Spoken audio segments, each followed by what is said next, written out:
Deepak John గారికి ప్రభు పేరిట వందనాలు తెలియజేస్తున్నారు. అలాగే మన మధ్యలో దైవజనుడు డాక్టర్ జాషువా గుమ్మల గారు ఈరోజు వర్తమానంతో మన మధ్యలో స్థితిపడి ఉన్నారు. వారికి ప్రభు పేరిట వందనాలు తెలియజేస్తున్నారు. అలాగే మరి సహోదరి ప్రమీల గారు మేడం గారు, వారు ప్రాథమిక లూథరన్ చర్చ్ సభ్యులు. అలాగే Telangana state Christian minorities finance కమిషన్కి వారు రాజేంద్ర నగర్ కాన్స్టిట్యున్సీ ఇన్ఛార్జ్గా ఉన్నారు. మేడం వారు కూడా మనతో ఉండడం సంతోషం. వారికి ప్రభు పేరిట వందనాలు తెలియజేస్తున్నాను. ఈ సమయంలో పెద్దలని వారిని ఒకసారి మొదట మనము సన్మానించి ఆ తరువాత మనము ఈ కార్యంలో ముందుకు సాగుదాం. నేను అనుకుంటున్నాను చైర్మన్ గారు కొంచెం బిజీ ఉన్నారని, వారికి వేరొక కార్యక్రమం కూడా వెళ్ళాల్సి ఉంది. అందుకని వారి శుభవచనాలు విందాం. దానికంటే ముందు వారిని మనము ఈరోజు చిన్న షాల్వాతో సత్కరించి ఆ తరువాత కార్యక్రమంలో మనం ముందుకు సాగుదాం. ఈ సమయంలో మన సుందర్పాల్ గారు, అలాగే మన మధ్యలో ఉన్నటువంటి రవీంద్ర క్యాలెట్ గారు కూడా ముందుకు రావాలని మనం చేస్తున్నాను. వారి ఇరువురు షాల్వాతో గౌరవనీయులు దీపక్ జాన్ గారిని షాల్వాతో వారు సన్మానిస్తారు. ఆ తర్వాత ముందుకు సాగుతారు.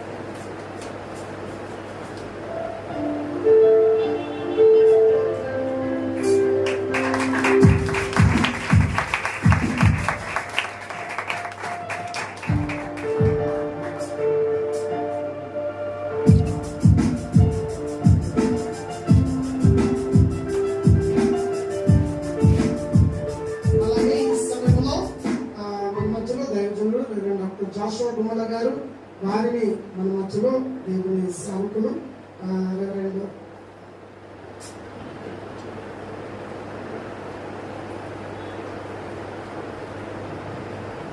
వారు బిజీగా ఉన్నారు, తొందరగా వెళ్ళాల్సింది కాబట్టి మన మధ్యలో మేడం గారిని షాల్వాతో సన్మానిద్దాం. మన మధ్యలో మిస్సెస్ రాజ్ కుమార్ గారు, అలాగే మిస్సెస్ శాంసన్ గారు స్థానిక సంఘ కాపరి, వారు ముందుకు రావాల్సిందిగా మనం చేస్తున్నారు. కృష్ణవేణి గారు, అలాగే శారనాథ శాంసన్ గారు త్వరగా ముందుకు రావాల్సిందిగా మనం చేస్తాం.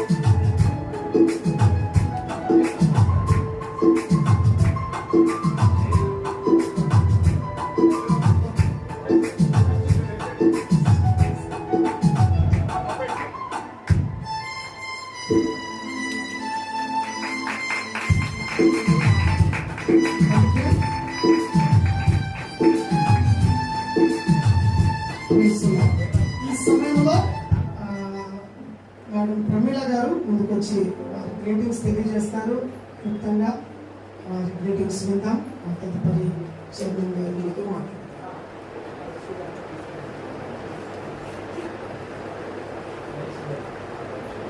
Greetings to you all in the matchless name of our Lord and Savior Jesus Christ. నా పేరు ప్రమీల. సాన్స్పీలో టబర్నాకల్ లూథరన్ చర్చ్ ప్లాన్ చేసాం లాస్ట్ ఇయర్ జూలైలో. ఇంత మంచి గ్యాదరింగ్ దేవుడు ఏర్పాటు చేశారు. ఇది మేము ఆలోచిస్తూ ఉన్నాం, దీపక్ జాన్ అన్నని మన కాన్స్టిట్యుయెన్సీకి పిలవాలి, మనము అందరినీ గ్యాదర్ చేయాలి పాస్టర్స్ని అని ఆలోచిస్తూ ఉన్నప్పుడు మనకి సుందర్పాల్ గారి కాంటాక్ట్ ఇచ్చి మాట్లాడినప్పుడు దేవుడు అరేంజ్ చేసిన ఈ ప్రోగ్రామ్కి దీపక్ జాన్ అన్నని మన మధ్యలో దీపక్ జాన్ అన్న రావడం, మన మధ్యలో ఉండడం, ఆయన ఇప్పుడు మనకి Telangana state Christian minority finance commission మనకి అనగా క్రైస్తవులకి ఏమేమి మేలులు చేయాలి అని అనుకుంటుందో గవర్నమెంట్, ఆయన మనకు అందరికీ వివరిస్తారు. సో ఇంత మంచి గ్యాదరింగ్ని దేవుడు మనకు అరేంజ్ చేసినందుకు దేవాదేవునికి వందనాలు. మమ్మల్ని ఆహ్వానించినటువంటి సుందర్పాలయ్య గారికి, నతన్నేలయ్య గారికి, ఇంకా వేదికని అలంకరించిన సదాశివగమని గారికి, బ్రదర్స్కి, మరి ముఖ్యంగా మన దీపక్ జాన్ అన్నని వెల్కమ్ చేస్తూ ఈ డయాస్ని ఆయనకి ఈ టైంని ఒక 20 minutes ఆయన ఎలాగా మనల్ని నడిపిద్దాం అనుకుంటున్నారో, గైడ్ చేయాలనుకుంటున్నారో ఆయనకి వెల్కమ్ చేస్తూ అందరం మన కరతాళ ధనులతో ఆయన వెల్కమ్ చేస్తూ ఈ సమయాన్ని దీపక్ జాన్ అన్నకి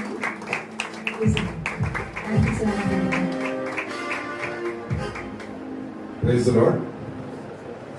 థ్యాంక్ యూ ప్రవీణ గారు. ముందుగా Rajendra Nagar constituency pastors association president Nathaniel గారు, అదేవిధంగా సుందర్ పాల్ గారు, అదేవిధంగా శామ్యుల్ గారు, అదేవిధంగా జోష్వా పుందర గారు, వేదిక పైన విచ్చేసిన పెద్దలందరికీ, ఇక్కడ అందరు పాస్టర్స్కి నమస్కారం.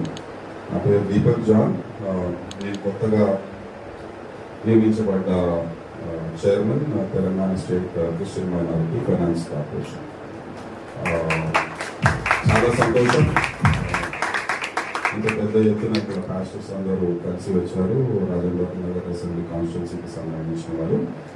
నేను ఎక్కువ మాట్లాడను, ఒక 10-15 minutes మాట్లాడతాను. నాకు దీని తర్వాత మళ్ళీ మల్కాజ్గిరికి వెళ్ళాలి, అక్కడ కూడా పాస్టర్స్ అసోసియేషన్ మీటింగ్ ఉంది. వాళ్ళు 12:30 ఫినిష్ చేస్తారు. So they probably wait for me for another 10-15 minutes. So quickly finish చేసి మనకు వెళ్ళాలా. సో అన్నిటికన్నా ముందు ఇక్కడ ఉన్నవారి పాస్టర్స్ కి ఎంతమందికి క్రిస్టియన్ మైనారిటీ ఫైనాన్స్ కార్పొరేషన్ తెలుసు? చేయలేదు కదా? ఓకే, 30%. సో మన పాస్టర్స్ కి దీని అవగాహన లేకపోతే మీ సంఘంలో ఎలా తెలియపరుస్తారు? ప్రభుత్వ పథకాలు క్రైస్తవులకు ఏమేమి ఉన్నదని మనకే తెలియనప్పుడు మన సంఘాల్లో ఎవరైతే పేద క్రైస్తవ కుటుంబాలు ఉన్నారో వాళ్ళకు ప్రభుత్వం ద్వారా సంక్షేమ కార్యక్రమాలు ఏమేమి ఉన్నాయని ఎలా తెలియపరుస్తాం. సో అది తెలియపరచడానికే నేను ఇక్కడికి రావడం జరిగింది. సో కొన్ని విధి విధానాలు కూడా ఉన్నాయి, అది కూడా మీకు తెలియపరుస్తాను. గత 10 సంవత్సరాల్లో మీ సంఘంలో ఎవరికైనా తెలంగాణ ప్రభుత్వం తరఫు నుంచి pre matric, post matric scholarships లభించిందా? పిల్లలకు లభిస్తే చేయలేపండి. 3 సంఘంలో ఏ సంఘంలో అయినా కానీ పేద పిల్లలకు, క్రైస్తవ పిల్లలకు కోచింగ్ క్యాంప్స్, సివిల్ సర్వీసెస్, అదేవిధంగా engineering, medicine, group 1, group 2 free coaching classes మీ సంఘం నుంచి ఎవరైనా పిల్లలు సెలెక్ట్ అయ్యేదా, లేకపోతే అప్లికేషన్స్ ఇవ్వమని మీకు తెలిసిందా? గత 10 సంవత్సరాలు గత 10 సంవత్సరాల్లో మీ సంఘంలో ఎవరికైనా కార్లు వచ్చినాయా క్రైస్తవులకు? గత 10 సంవత్సరాల్లో మీ చర్చ్ రెనోవేషన్ లేకపోతే రిపేర్స్ కి ఎవరికైనా ఫండ్స్ వచ్చాయా? చేయలేదు. గత 10 సంవత్సరాల్లో మీ సంఘంలో ఏ క్రైస్తవ పిల్లోనికైనా బయట పోయి చదవడానికి 20 లక్షలు ప్రభుత్వం తరఫు నుంచి వచ్చిందా? చేయలేదు. గత ప్రభుత్వంలో 10 సంవత్సరాల్లో మీకు ఎవరికైనా, మీ సంఘంలో ఎవరికైనా కుటుంబ మిషన్లు ఇవ్వడం జరిగిందా? చేయలేదు.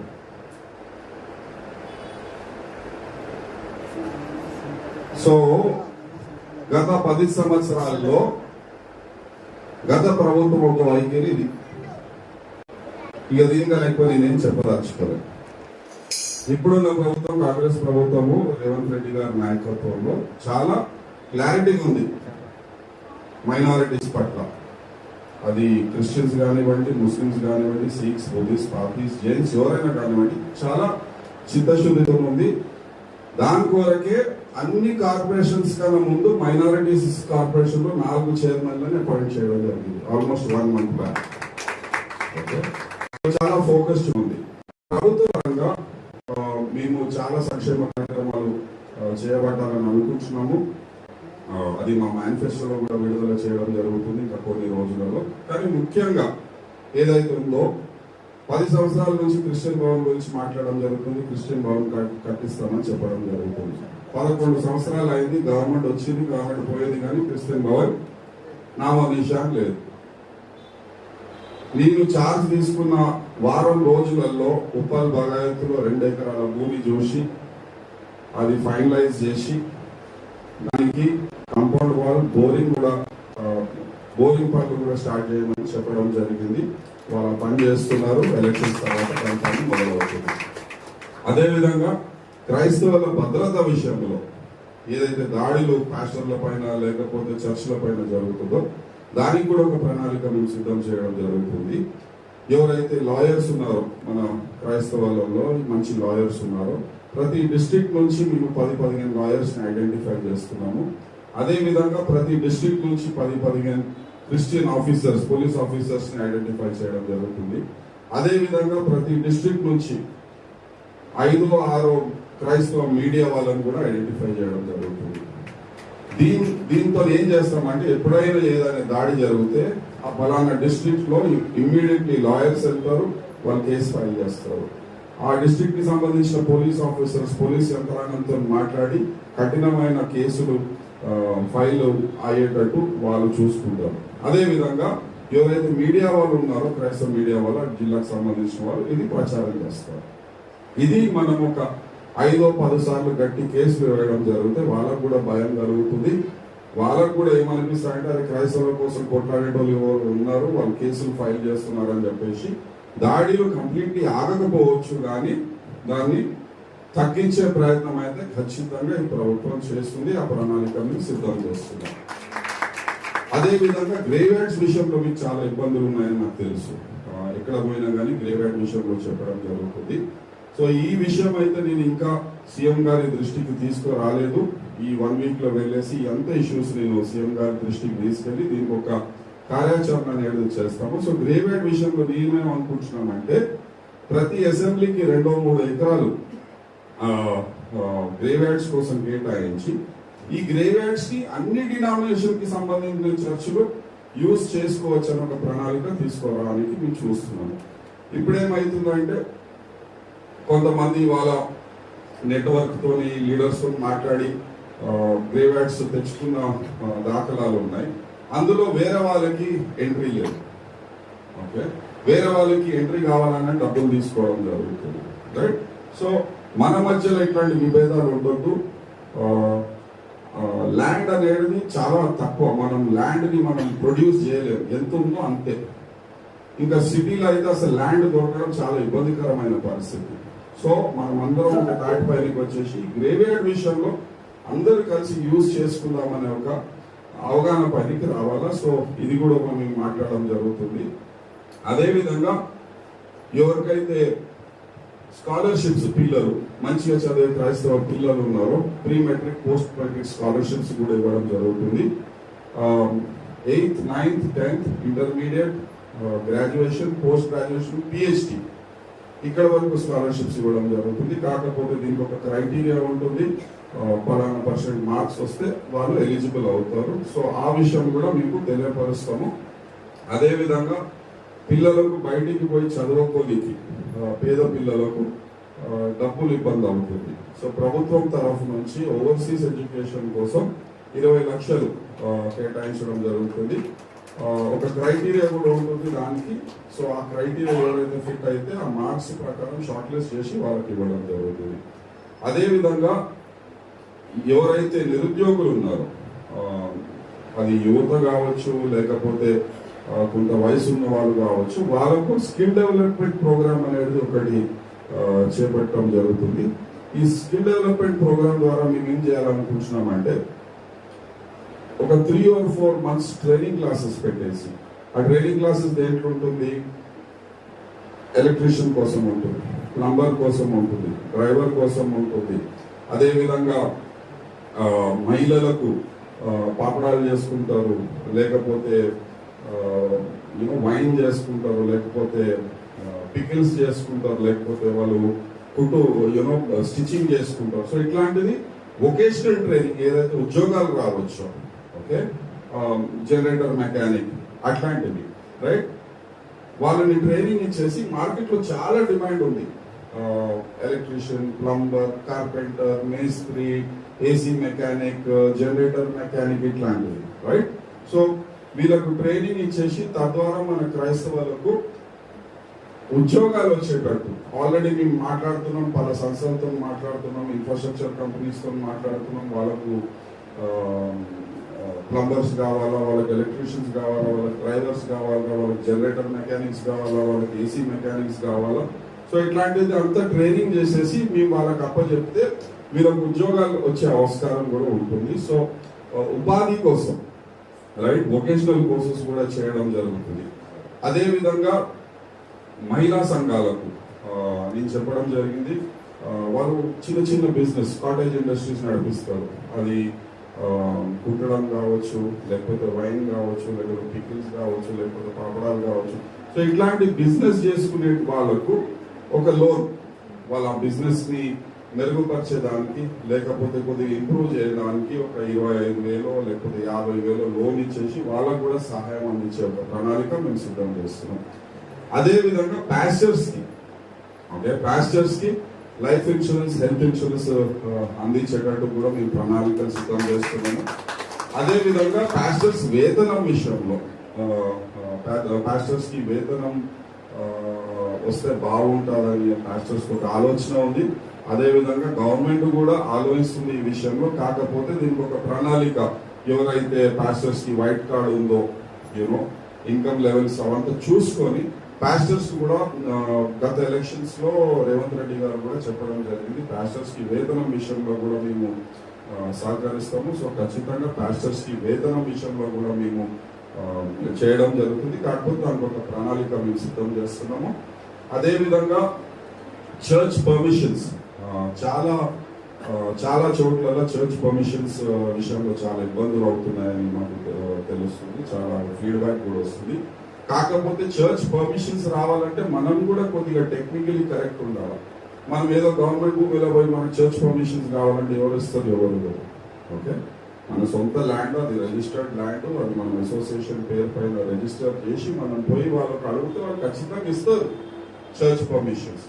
ఓకే, సో చర్చ్ పర్మిషన్స్ విషయంలో కూడా మేము ఎంఆర్ఓలతో మాట్లాడి అసలు అన్ని పేపర్లు ఉన్నా కానీ వాళ్ళు ఊర్లో కాకుండా మీరు ఎక్కడన్నా దూరం పోయి పెట్టుకోండి, అట్లాంటి విషయాలు కూడా చెప్పడం జరుగుతుంది. సో ఎంఆర్ఓస్ అండ్ స్థానిక వాళ్ళతో మాట్లాడేసి మేము అది కూడా కొద్దిగా పర్మిషన్స్ విషయంలో కూడా కొద్దిగా మెరుగుపరిచే విధంగా మేము చర్యలు తీసుకుంటున్నాము.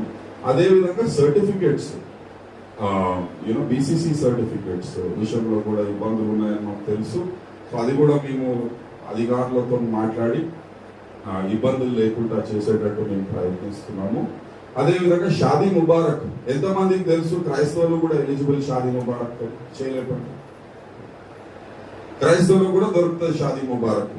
సో మన ఎవరైనా పేద క్రైస్తవ వాళ్ళు పెళ్లిళ్ళు అవుతుంటే ఖచ్చితంగా దయచేసి మీరు కూడా షాదీ ముబారక్ అప్లై చేసుకోవచ్చు, ఆ డబ్బులు మీకు కూడా రావడం జరుగుతుంది. సో ఇవి కొన్ని ప్రణాళికలు క్రిస్టియన్ మైనారిటీ ఫైనాన్స్ కార్పొరేషన్ ప్రణాళికలు ఫర్ ద నెక్స్ట్ 3 years ప్రభుత్వం తరఫు నుంచి. సో ఎలక్షన్స్ తర్వాత దీనికి క్లియర్ గైడ్ లైన్స్ తో మీకు తెలియపరుస్తాం. అప్పుడు మీ సంఘాలలో ఈ విషయాలు మీరు చెప్పాలని మనవి. అదేవిధంగా మేము కొన్ని డేటా అడిగినాం చర్చెస్ విషయంలో. మీకు ఆ ఇన్ఫర్మేషన్ వచ్చిందా? చర్చ్ డేటా మీరు డిస్ట్రిక్ట్ మైనారిటీ వెల్ఫేర్ ఆఫీసర్ దగ్గర అప్పచెప్పాలని ఒక ఇన్ఫర్మేషన్ పంపినాం. ఎవరికైనా తెలుసా? తెలుసు చేయలేకపోయారు. ఓకే, తెలుగు. సో బేసిక్లీ ఏం చేస్తున్నామంటే ఈ విషయాలంతా మీకు చేరాలంటే రైట్ మీ డీటెయిల్స్ మా దగ్గర ఉండాలి. మీ ఫోన్ నంబర్ ఉంటే డైరెక్ట్లీ ప్రభుత్వ సంక్షేమ కార్యక్రమాలు క్రైస్తవులకు సంబంధించి మీ ఫోన్లోకి వస్తాయి. రైట్, దాని కొరకు మేము ఈ డీటెయిల్స్ కలెక్ట్ చేస్తున్నాం.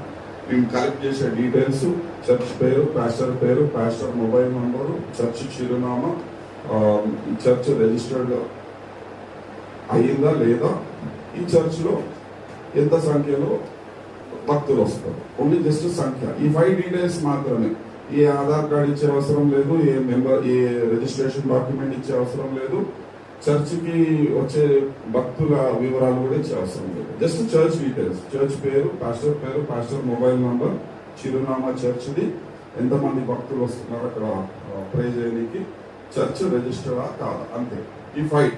సో దయచేసి మీరు అందరు ఈ డీటెయిల్స్ మీ ప్రెసిడెంట్కి ఇవ్వండి. లాస్ట్ డేట్ ఈ డేటా కలెక్ట్ చేసుకొని 15th. సో ఎంత త్వరగా మీరు ఇస్తే మీ ప్రెసిడెంట్ పోయి అది డిస్ట్రిక్ట్ మైనారిటీ వెల్ఫేర్ ఆఫీసర్కి అప్పచేస్తాడు. నో కంపల్షన్, ఓకే, ఇవ్వాలా, ఖచ్చితంగా ఇవ్వాలని ఏం లేదు. మీకు కార్పొరేషన్ తరఫు నుంచి ప్రభుత్వం ఏం సంక్షేమ కార్యక్రమాలు చేపడుతుందో క్రిస్టియన్స్కి, క్రైస్తవులకు, అది మీకు తెలవాలంటే ఇవ్వచ్చు. రేపటి దినము ఏమైనా యాక్టివిటీస్ ప్రభుత్వం పరంగా ఉందంటే ఫస్ట్ ప్రిఫరెన్స్ ఎవరైతే రిజిస్టర్ అయ్యారో వాళ్ళకి ఇస్తాం, రిజిస్టర్ కాని వాళ్ళకి second preference. Okay, so there is no compulsion, right? మీరు ఖచ్చితంగా చేయాలని. చాలా మంది భయపడుతున్నారు, మనం డేటా ఇస్తే ఆర్ఎస్ఎస్ వాళ్ళ దగ్గర పోతుంది, వాళ్ళ దగ్గర పోతుంది, వీళ్ళ దగ్గర పోతుంది. ఇవంతా జస్ట్ ప్రాపగాండా. మీ డీటెయిల్స్ ఆర్ఎస్ఎస్ వాళ్ళ దగ్గర లేదనుకుంటున్నారా మీరు? గవర్నమెంట్ కన్నా ఎక్కువ డేటా వాళ్ళ దగ్గర ఉంది. వాళ్ళు ఇట్లా మార్క్ చేసి పోతున్నారు, పలానోడు హిందూ, పలానోడు ముస్లిం, పలానోడు క్రిస్టియన్, రైట్? సో భయపడాల్సిన అవసరం లేదు.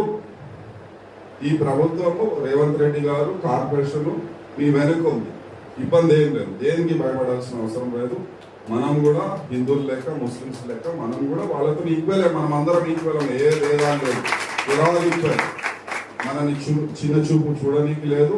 And they have to treat us equal. ఇది నేను చాలా క్లారిటీగా చెప్తున్నాను వాళ్ళకు కూడా, ఎవరైతే అధికారులు ఉన్నారో వాళ్ళకు కూడా. సో దయచేసి ఈ యొక్క డేటా మీరు ఖచ్చితంగా మీ ప్రెసిడెంట్ గారికి ఇవాళ వెళ్లే ముందు ఇచ్చి, ప్రెసిడెంట్ గారు మీరు కూడా మైనారిటీ వెల్ఫేర్ ఆఫీసర్ కి సబ్మిట్ చేస్తే ఇన్ఫర్మేషన్ అనేది మీకు రావడం జరుగుతుంది.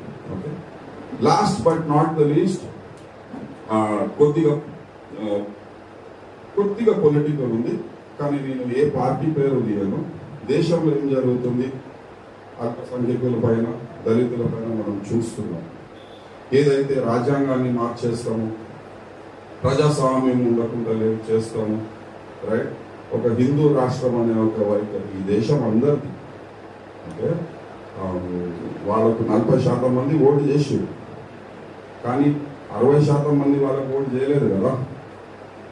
ఓకే, సో ఈ దేశంలో మనము రాజ్యాంగాన్ని బతికించుకోవాలా, ప్రజాస్వామ్యాన్ని బతికించుకోవాలా, రైట్? మన హక్కులని మనము బచాయించుకోవాలా. ఓకే, దానికోసము ఖచ్చితంగా ఇప్పుడు సెంటర్లో ఎవరైతే ఉన్నారో వారు రావాలి. మణిపూర్లో ఏమవుతుందో మనం చూస్తున్నాం, రైట్? ఇతర రాష్ట్రాల్లో ఏం జరుగుతుందో మనం చూస్తున్నాము, రైట్? జమ్మూ అండ్ కాశ్మీర్లో ఏం జరిగిందో చూసినాము, గుజరాత్లో ఏం జరిగిందో చూసినాము, మణిపూర్లో ఏం జరిగిందో చూసినాము, ఛత్తీస్గఢ్లో ఏం జరుగుతుందో చూస్తున్నాము, ఒరిస్సాలో ఏం జరుగుతుందో చూస్తున్నాము. ఓకే, అండ్ ఎవరైతే పార్టీస్ వీళ్ళకి సపోర్ట్గా ఉన్నారో మీకు తెలుసు, వాళ్ళకు కూడా మనము ప్రోత్సహించద్దు. గత 2-3 ఎలక్షన్లలో వీళ్ళందరూ కుమ్మకాయ ఏ టీం బి టీం అయ్యేసి మన యూనిటీ, కాంగ్రెస్ ఎప్పుడు ఎందుకు గెలిచేదంటే క్రైస్తవులు, ముస్లిమ్స్ అండ్ దళిత్స్ ఎప్పుడు కాంగ్రెస్తోనే ఉండేటోళ్ళు. అందు గురించి 50 సంవత్సరాలు 55 సంవత్సరాలు ఏ పార్టీ రాకుండా కాంగ్రెస్ పార్టీ గెలిచింది. కాంగ్రెస్ పార్టీ గెలిచినప్పుడు ఎవరైతే అల్పసంఖ్యకులు ఉన్నారో, దళితులు ఉన్నారో వాళ్ళు సేఫ్ ఉన్నారు. ఇట్లాంటి దాడులు ఎప్పుడు జరగలేదు వాళ్ళపైన. ఎప్పుడైతే ఈ రీజనల్ పార్టీస్ వచ్చేసి ఓకే క్రైస్తవులని, ముస్లిమ్స్ ని, దళితులని కాంగ్రెస్ దగ్గర నుంచి దూరం చేసిందో అప్పటి నుంచి కాంగ్రెస్ కి ఇబ్బంది లేదు. మళ్ళీ ఈ రీజనల్ పార్టీస్ ఎవరికి సపోర్ట్ చేస్తున్నారు? మనవాదం సపోర్ట్ చేసే పార్టీలకు లోకల్ పార్టీ సపోర్ట్ చేస్తున్నారు. తద్వారా ఏమవుతుంది, వాళ్ళు క్రైస్తవ ఓట్లు, ముస్లిం ఓట్లు, దళిత ఓట్లు చీల్చేయడంతో వేరే వాళ్ళు గెలుస్తున్నారు. మనం డివైడ్ చేస్తున్నారు వాళ్ళు. ఓకే, ఇక్కడ ఇప్పుడున్న ప్రభుత్వము మైనారిటీస్ కి చాలా అనుకూలంగా ఉంది. కాంగ్రెస్ పార్టీ, సెక్యులర్ పార్టీ చాలా అనుకూలంగా ఉంటుంది. ఈ ఒక్క ఎలక్షన్, ఇది మీరు ఖచ్చితంగా గుర్తుపెట్టుకోండి, ఈ ఒక్క ఎలక్షన్ చాలా ఇంపార్టెంట్. ఈ ఎలక్షన్ కాంగ్రెస్ గెలవకపోతే, లేకపోతే ఈ ఎలక్షన్ లో కాంగ్రెస్ కి 120-130 సీట్లు రాకపోతే ఆపోజిషన్ ఉండదు, స్ట్రాంగ్ ఆపోజిషన్ ఉండదు. వాళ్ళకి ఇష్టం వచ్చినట్టు వాళ్ళు చేసుకుంటారు. ఇక అప్పుడు మనం చెప్పనీకి ఏం లేదు. ఇవాళ ఏమైతుందంటే 44 ఎంపీలు ఉన్నారు, వాళ్ళు వాళ్ళని అసలు పట్టించుకుంటూనే లేదు. ఒక 120-100 దాటిందంటే ఒక ఫైట్ నడుస్తారు పార్లమెంట్, రైట్. సో ఇప్పుడు గత ప్రభుత్వము వాళ్ళు వైస్ ప్రెసిడెంట్ కి వాళ్ళకే సపోర్ట్ చేశారు, ప్రెసిడెంట్ కి వాళ్ళకే సపోర్ట్ చేశారు, ఎన్ఆర్సీకి సపోర్ట్ చేశారు, సిఏకి సపోర్ట్ చేశారు, ట్రిపుల్ తలాక్ సపోర్ట్ చేశారు. ఓకే, ఇప్పుడు వాళ్ళ బిడ్డ కూడా జైల్లో ఉంది. వాళ్ళ బిడ్డ జైల్లోకి వెళ్ళి బయటికి రావాలంటే బీజేపీ కూడా హెల్ప్ చేయాలి, బీజేపీ కూడా హెల్ప్ చేయాలంటే వీళ్ళు బీజేపీకి సపోర్ట్ చేయాలి. స్టేట్ ఇది నడుస్తుంది. మీరు వాళ్ళ మాటలు వినేసి మన క్రైస్తవ కమ్యూనిటీ ఓట్లను మీరు చీల్చిరంటే మన రాజ్యాంగానికి ముప్పు ఉంది, మన ప్రజాస్వామ్యానికి ముప్పు ఉంది, మన అస్తిత్వానికే ముప్పు ఉంది ఇక్కడ. సో దయచేసి పాస్టర్ చాలా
ఒక్కసారి అందరం మరోసారి గట్టిగా చప్పట్లు కొడతాము.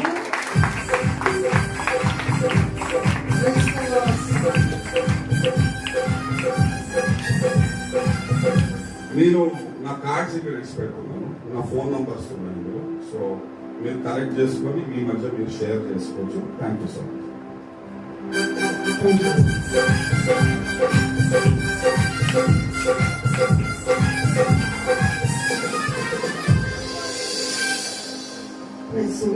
చాలా చక్కటి విషయాలు మనం విన్నాం. తెలంగాణ రాష్ట్రంలో క్రిస్టియన్ మైనారిటీ కొరకై ప్రభుత్వం ద్వారా కలుగుతున్నటువంటి